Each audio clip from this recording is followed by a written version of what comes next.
Hey there, it's your Korean movie recap. The story begins in a city, where a group of men suddenly attacked a car driver, possibly because of a misunderstanding. Things quickly got heated, like the typical street fights we often see. These guys thought they were the kings of the streets. But out of nowhere, a tough guy named Seok Dou stepped in. He fearlessly knocked down these self-proclaimed street champions. Little did they know he was an undercover cop. After his intervention, Dou left the scene, letting the police take care of the aftermath. Meanwhile, in another part of town, there's a notorious mafia boss named Sungchul. He did something terrible. He killed a man who was secretly a police officer in his gang. The boss, with a serious look, warned his crew to watch out because the police had made a move. He couldn't believe how a cop managed to sneak into their gang. He ordered his henchmen to get rid of the dead cop's body in the ocean. The criminal world was on edge as they realized the cops were closing in. When Dou got back to the office, they got a new case. A woman had fallen from the 8th floor of a hotel, but the security cameras couldn't see the man she was with. The autopsy showed she died from a heart attack caused by a super strong thingy. This thingy was even more powerful than coke. Her body was full of it. In simpler words, she died before they threw her off the 8th floor. They found out she'd been to a club called Orange.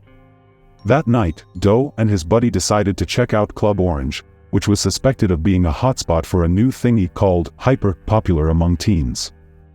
They were led inside by a contact. Inside, Dou noticed something fishy on the upper floor. He tried to investigate, but a big bouncer blocked him. Despite getting hit, Dou kept going. He knocked out the bouncer with one punch, and nobody noticed. Dou followed the thingy dealer to a hidden room in the restroom. The dealer and others were making a deal. Dou surprised them and took the thingy as evidence. He even got pictures of everything. This caused a commotion, and the club's bodyguards tried to attack Dou. He had to fight them off until they passed out. The police showed up and searched the place. Elsewhere, a Chinese mafia boss was doing a deal with Chul. Chul was selling the powerful, hyper, thingy at a low price. They made a big transaction, and the Chinese wanted an upfront payment. In the detective's office, Dou and his team questioned a guy they suspected had ties to the thingy business at Club Orange. At first, the guy refused to talk. But Dou and his team had a clever plan. They pretended to clean the office, including wiping off the security camera footage. While the cameras were off, Dou surprised the guy and made him fall. After that, the guy started cooperating. He confessed that he was Hiroshi, the thingy supplier, and he was part of the Yakuza gang from Japan. Dou told his colleagues to go raid Hiroshi's apartment. When they got there, Hiroshi and his friends were using the thingy. The raid got rough, with Hiroshi's gang fighting back with knives. But the police were too many, and they managed to seize 20 kilograms of the thingy. However, during the drive to the police station, their vehicle got rammed, and the thingy were stolen for a big deal. The next day, Dou visited his team members who had a bad accident the previous night. They got hit by a car. At the same time, another division asked them for a meeting with a different team. When they arrived, they were shocked to see Sungchul there, who turned out to be the captain of the narcotics division. They discussed a plan to catch the mafia and stop the thingy business. Dou had some doubts about the narcotics team, but they said they weren't up to anything fishy, making Dou even more suspicious. In addition to this, Dou reached out to an old friend who runs a club. They wanted to investigate and track down the Yakuza gang, which led them to a guy named Tomo.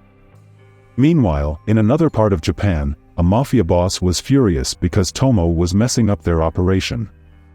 He told one of his guys named Ricky to go to Korea and fix the problem. Ricky and his gang headed straight to one of Tomo's places.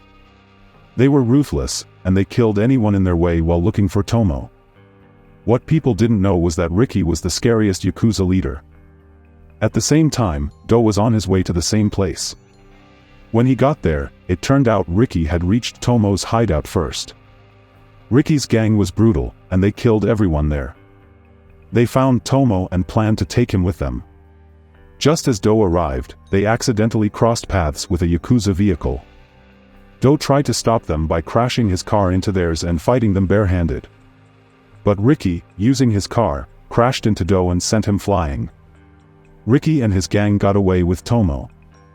During the interrogation, it was revealed that Tomo had hidden his stash of thingy somewhere and used it as leverage to save his life. He promised to reveal its location in exchange for his safety. Surprisingly, Ricky didn't hesitate to kill Tomo and ordered his subordinates to find the hidden thingy. The next day, Sungchul learned about Tomo's death, and Do's team. They had to start a fresh investigation from scratch to locate the elusive thingy. Tensions escalated into a war. Ricky began eliminating Chul's gang members one by one. On the other side, Chul, once a subordinate of the Japanese mafia boss, had a heated argument with his former boss, culminating in a threat of war. It was official, they were ready to go to war with each other. Meanwhile, the impatient Chinese buyers, who were promised a thingy shipment by Chul, were growing restless. Their meeting ended in violence. But Chul insisted he would still deliver the thingy to them. On the other hand, Do continued his relentless pursuit of information. His investigation led him to a dock where he managed to acquire the potent, hyper thingy. Do and his team remained ambitious and clever. They planned to set a trap for Chul by offering the hyper thingy for sale. They arranged a meeting, but when they arrived, it wasn't Chul waiting for them. Instead, it was Ricky and his Yakuza gang. It turned out that Chul had approached Ricky earlier, negotiating a partnership to acquire the thingy. Do tried to resist but was struck on the head and knocked unconscious. His team panicked and tried to help, but Chul ambushed them and seized the thingy from Do's team before making his escape. Meanwhile, a furious Ricky fled with Do. In their hideout, Ricky interrogated Do, and things took a dark turn. However, he received a call from Chul, which left Ricky furious at being betrayed. At the same time, Do regained consciousness and managed to defeat Ricky's henchmen. Ricky ordered his right-hand man to finish off Do, but despite being exhausted, Do fought back fiercely. He beat his opponent until the man passed out. But it wasn't over, as Ricky grabbed a sword to kill Do. Once again, Do had to defend himself and engage in a fierce duel. Do relentlessly attacked, beating Ricky mercilessly until Ricky was battered and unconscious. Now, Do's sole mission was to capture Chul, who was preparing to flee Korea with the thingy. Surprisingly, Chul was already there, and they engaged in a brutal brawl. Chul struck Do from behind, but Do kept attacking relentlessly. Chul even offered the proceeds of their thingy sales to Do, but he had no interest. They fought fiercely, with Do remaining unyielding. He pummeled Chul with his fists until Chul fell unconscious. The police arrived shortly after, but it was all settled by then, and Do left the scene, utterly exhausted from the relentless battle he fought all by himself. The story emphasizes that unwavering determination and the pursuit of justice can prevail even in the face of formidable challenges.